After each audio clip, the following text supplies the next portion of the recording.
Trong rịp số bông bảo ổn thay nấy nhóm một bộ sải nấy sự bình bông bảo ổn được ở khía đại sự bình khởi sạch cái rưới cái khảm chỉ đầm bóng số bông bảo ổn chui chơi subscribe channelរបស់ខ្ញុំម្នាក់មួយផងដើម្បីបាននៅវីដេអូថ្មីថ្មីបើsự bình khởi sạch cáiរੂរាយរាក់ទាក់គួរឲ្យស្រឡាញ់មានន័យថាជាសេចក្តីរីករាយនិងសុភមង្គលក្នុងគ្រួសារជាមួយនឹងមនុស្សជុំវិញខ្លួនបើបងប្អូនសុបិនឃើញសត្វឆ្កែកាចសាហាវឬក្រហឹមដាក់បងប្អូនមានន័យថាពុំមានការចោះសម្រងនឹងគ្នានិងមានមិត្តមិនស្មោះត្រង់បើសុបិនឃើញឆ្កែខំមានន័យថាឲ្យអ្នកប្រយ័ត្នព្រោះមានការបោកប្រាស់ឬមានល្បិចកិច្ចកលពីមនុស្សដែលអ្នកទុកចិត្តបើសុបិនឃើញសត្វឆ្កែនោះរੂរាយមានន័យថានឹងមានការលើកដំកើងអ្នកនៅក្នុងសង្គមក៏ដូចជាមិត្តរួមការងារបើសុបិនឃើញសត្វឆ្កែនោះព្រោះកាចសាហាវមានន័យថានឹងអាចមានបញ្ហា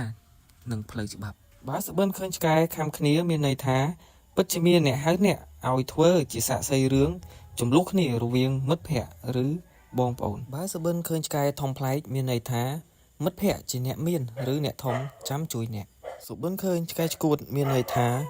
រឿងដែលអ្នកកំពុងភ័យខ្លាចក្នុងជីវិតនឹងមកដល់បើសុបិនឃើញឆ្កែខ្មៅមានន័យថា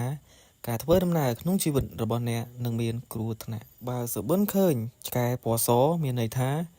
អ្នកនឹងមានលៀបមានជ័យនៅក្នុងជីវិតឆាប់នេះបើសុបិនឃើញឆ្កែស